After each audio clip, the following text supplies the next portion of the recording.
마태복음 9장 35절에서부터 38절까지 말씀을 같이 합독하겠습니다.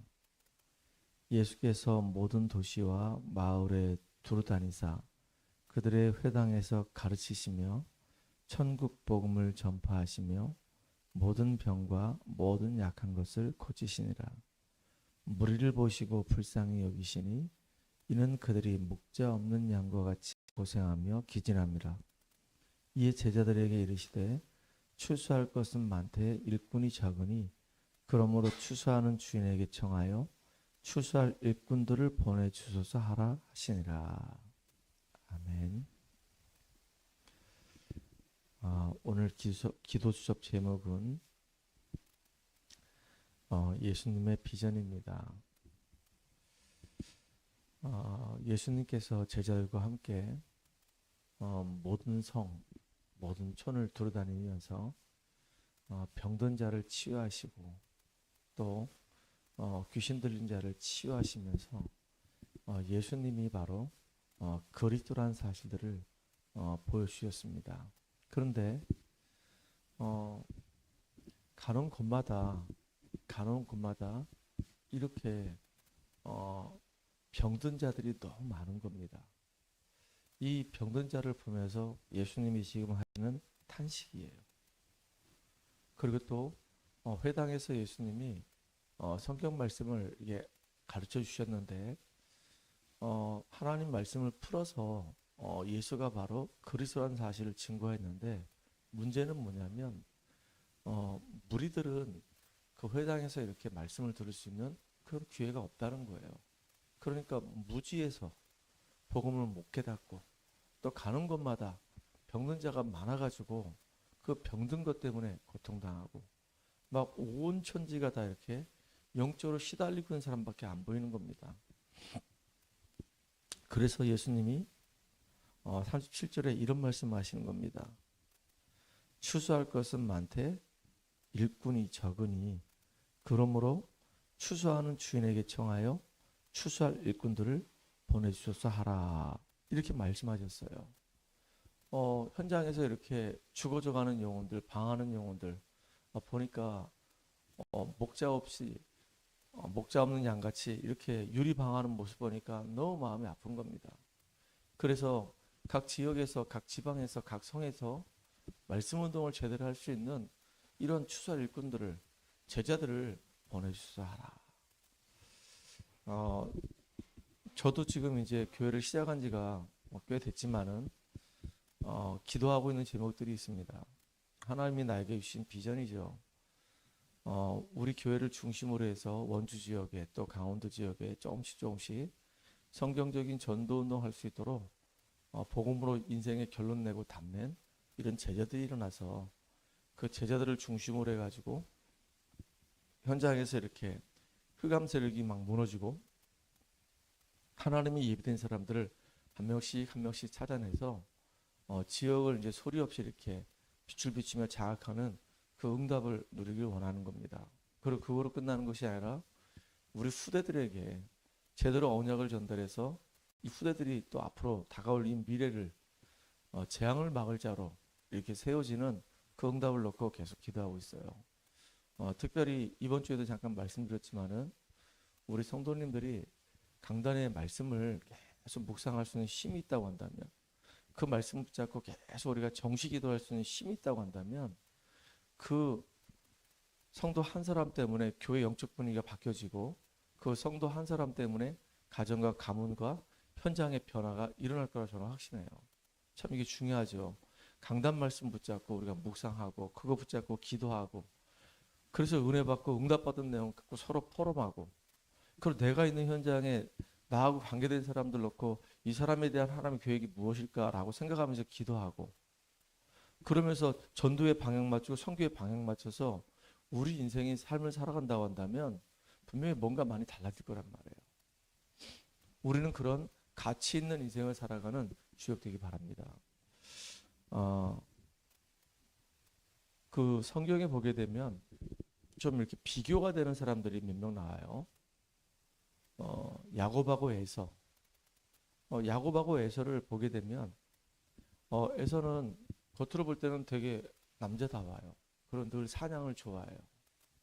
근데 안타까운 건 뭐냐면 그렇게 남자답고 자기의 전문성도 있는데 복음에는 일절 관심이 없어요.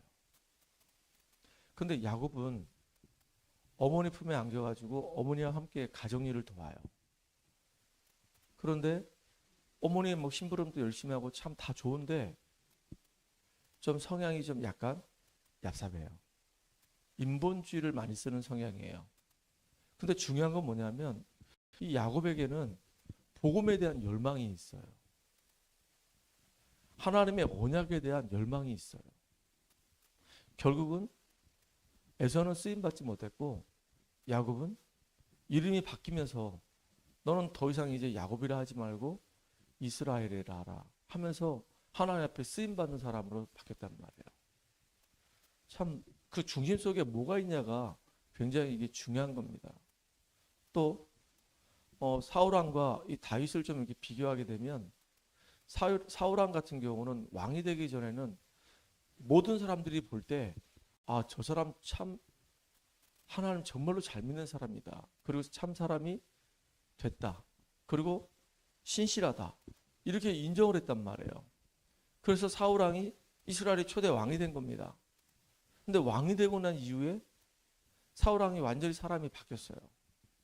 바뀌어져 가지고 어떻게 하면 이 왕위를 내 자손에게 계속 전달해 주면서 우리 가문을 이어갈 것인가? 온통 그 생각밖에 없어요. 그러니까 나중에 비참하게 결국은 자살해서 죽는단 말이에요. 근데 다윗은요 달랐죠. 양치는 목동으로 있을 때부터 시작해서 골리앗을 꺾을 때도 그랬고 나중에는 전쟁터에 나가서도 마찬가지고 왕이 되었을 때도 뭐라고 고백했냐.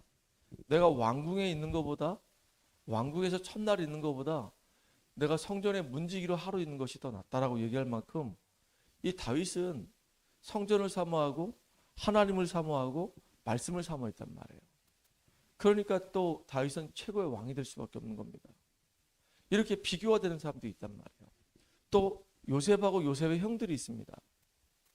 요셉의 형들은 관심 자체가 복음에 전혀 관심이 없었어요. 늘 놀고 먹고 마시고 이런 데만 관심이 있었단 말이에요.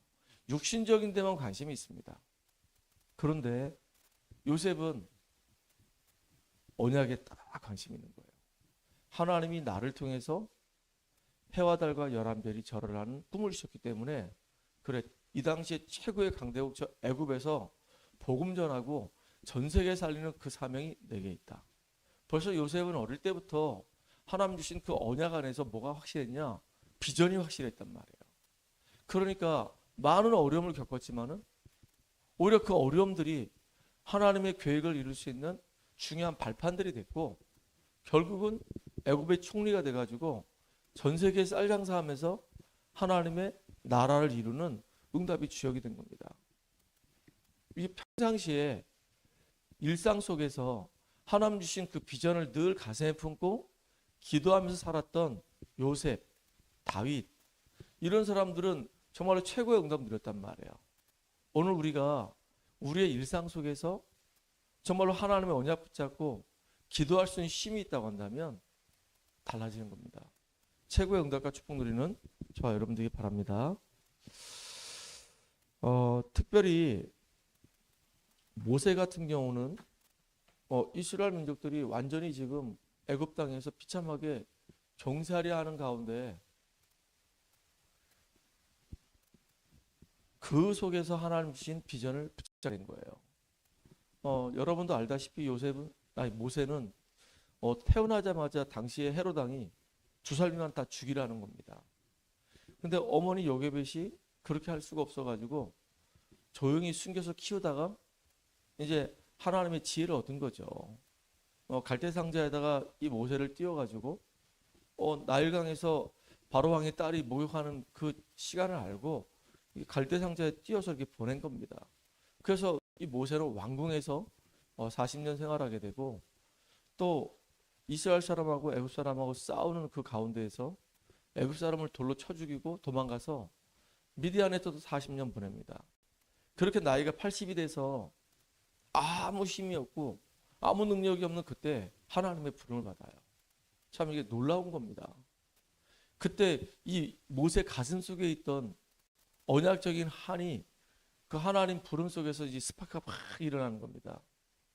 이스라엘 백성들을 애굽 땅에서 건져내서 약속의 땅 저 가나안 땅으로 그들을 인도하신다는 하나님의 그 계획이 이 모세 가슴 속에 딱 비전으로 딱 꽂혀버린 거예요. 참 이게 너무 놀라운 거죠. 모세가 40년 동안 미디안 광야에서 했던 것은 늘 주님 바라보고 기도하고 미래를 준비하고 영적인 힘을 얻고 그게 다였거든요. 근데 하필이면 딱 나이가 81대 이렇게 부름받아가지고 하나님의 계획을 이루는 중요한 역할 감당하는 축복의 사람으로 쓰임받았단 말이에요. 나머지 40년 동안에 하나님이 이 모세를 아주 세차게 이렇게 몰아가시는 겁니다. 이스라엘 백성들을 애굽에서 건져내가지고 홍해를 체험하게 만들고 광야길에서 하나님이 함께하는 그 능력을 맛보게 만들고 이제는 저 가나안 땅 바로 정복하기 전까지 모세도 잘못한 부분이 있기 때문에 결국 가나안 정복 못했거든요. 못 들어갔거든요. 느보산에서 마지막을 이렇게 보냈거든요. 그럼에도 불구하고 이 모세의 이 업적은 말로 표현할 수가 없거든요. 최고의 응답의 사람이 돼버린 겁니다. 우리는 지금 우리가 섬기는 이 교회가 하나님 주신 분명한 비전 속에 있기 때문에 우리는 성경적인 전도운동과 렘넌트 운동과 또 성경적인 선교 운동을 해야 되기 때문에 우리 교회 성도들과 함께 이 비전을 우리 인생에 분명한 답을 딱 가지고 이제 조금씩 기도하면서 인도받는 그래서 하나님의 역사를 이루는 주역들로 오늘도 가장 가치 있게 쓰임받는 우리가 되기를 소망합니다. 하나님 감사합니다. 현장에 지금 답이 없어서 고통당하며 신음하며 죽어져가는 영혼들이 너무나 많습니다. 예수님께서 유리방하는 그들을 보고 탄식하면서 추수할 것은 많은데 추수할 일꾼이 없음을 보고 하나님 앞에 일꾼을 보내달라고 기도하라고 하신 것처럼 우리가 정말로 성령 충만한 은혜 속에 복음의 뿌리가 깊이 내려져서 우리 현장에 하나님 나라 이루는 주역으로 온전히 인도받게 하여 주시옵소서. 예수님의 이름으로 감사하며 기도합나이다. 아멘.